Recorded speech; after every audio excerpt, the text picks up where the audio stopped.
hoping I could learn a bit about how to give and take. But since I came here, felt the joy and the fear, finding myself making every possible mistake. Alors, bienvenue à nouveau à cette troisième portion, partie numéro 3, de cette séance numéro 5 du cours de l'ENAP de Montréal, principes et enjeux de l'administration publique dans les États de droit, au Québec, au Canada et dans les États de droit en général. Nous avons vu jusqu'à maintenant la complexité de l'administration publique dans les États de droit. Plusieurs facteurs sont à considérer lorsqu'on évalue donc la complexité de l'administration. Ce n'est pas une chose facile, ce n'est pas une chose aisée, c'est un travail extrêmement difficile, rigoureux, important, fondamental, mais aussi plaisant, valorisant, motivant que d'être un administrateur public. Cependant, des organismes de l'État de droit se sont multipliés au cours des dernières années, si bien qu'on a une panoplie d'organismes qui existent et qui sont soumis aux règles fondamentales et aux principes fondamentaux de l'État de droit. En administration publique, tout doit être approuvé, sans aucune exception, et tout doit faire l'objet de reddition de comptes.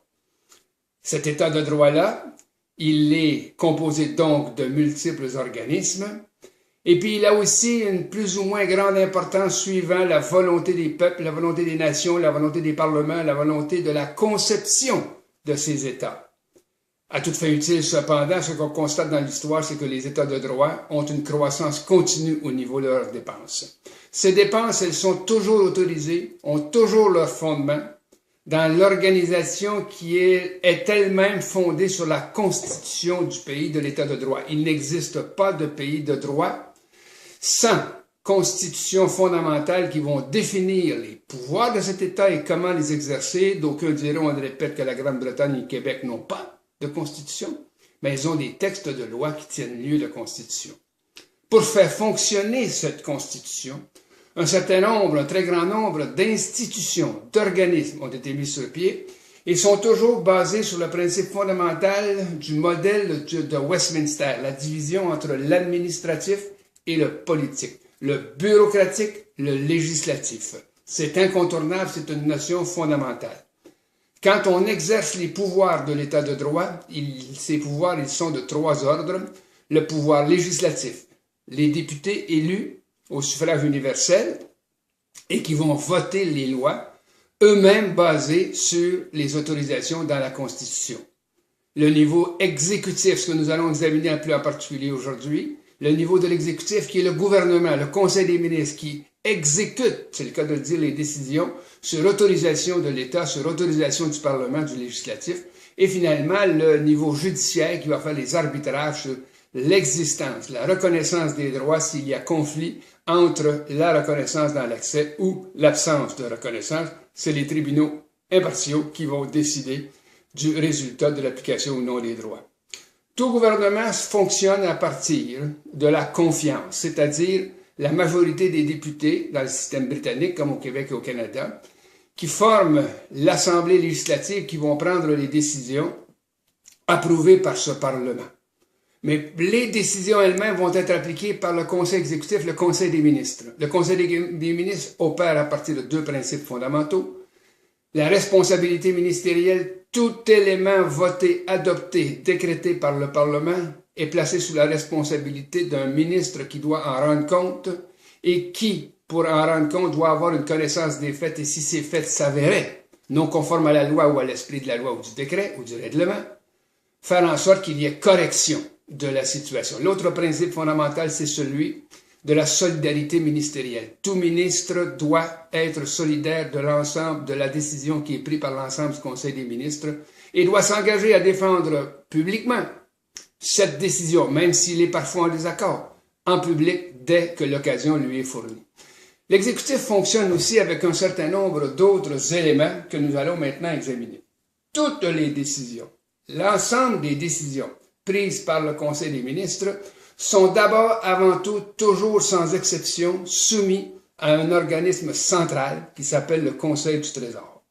Le Conseil du Trésor, un conseil formé généralement de 5 ministres et surtout d'un appareillage de fonctionnaires extrêmement compétents, extrêmement à l'affût des données financières du gouvernement et qui vont faire une recommandation au Conseil des ministres. Oui, le projet qui vous est présenté peut être réalisé dans les conditions financières qu'il énonce. Ou encore, il peut aussi ne pas être recommandé au Conseil des ministres parce que la partie financière n'est pas possible par le gouvernement, par l'État. Dans ce contexte-là, l'organisme central, clé, inexorable, incontournable, qui s'appelle le Conseil du Trésor, est le premier des organismes centraux du fonctionnement de l'exécutif pour lequel doivent passer toutes les décisions, l'ensemble des décisions à implication financière. Bien sûr qu'il y a d'autres décisions qui peuvent être d'ordre plus politique, qui peuvent être de l'ordre stratégique, mais toute dépense de fonds publics qui est impliquée dans un projet de loi ou un projet de décret ou un projet de règlement doit d'abord recevoir une recommandation favorable du Conseil du Trésor. Le Conseil du Trésor est reconnu pour être extrêmement sévère. Et ce comité incontournable donne l'heure juste au Conseil des ministres et va au-delà de ce que peut souhaiter un ministre, un responsable sectoriel au Conseil des ministres. Les professionnels du Conseil du Trésor vont analyser sur tous ces angles les décisions pour lesquelles on demande une autorisation ou une recommandation, mais vont l'examiner à la lumière de ce qui a été voté au budget par la Chambre des communes ou par l'Assemblée nationale. Le Conseil du Trésor n'alloue pas d'argent. Le Conseil du Trésor ne donne pas d'argent. Le Conseil du Trésor ne donne pas d'autorisation de dépenser de l'argent. Il constate l'état financier du gouvernement, il assure la circulation des dépenses et des règles qui sont attribuables dans le gouvernement et fait ses recommandations au gouvernement en termes d'implication financière pour ce gouvernement.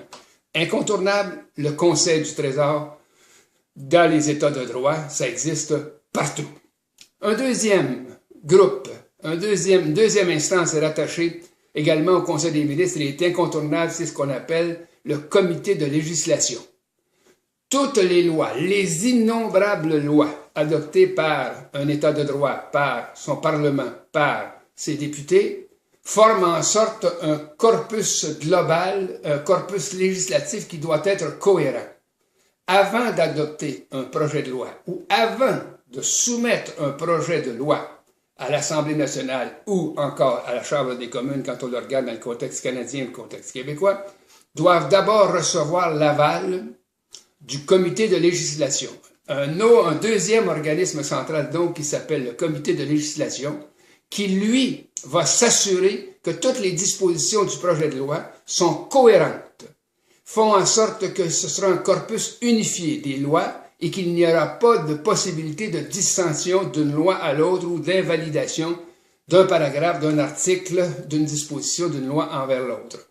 Généralement formé de juristes de très haut niveau, mais aussi qui soumettent leurs recommandations à un conseil. Un comité de 5 ministres issus du Conseil des ministres vont faire leurs recommandations au Conseil des ministres en disant telle disposition ne peut être adoptée de la façon dont elle est libellée parce qu'elle va invalider, mettre en danger, venir en contradiction avec tel autre aspect d'une loi qui existe déjà et votée par l'Assemblée nationale.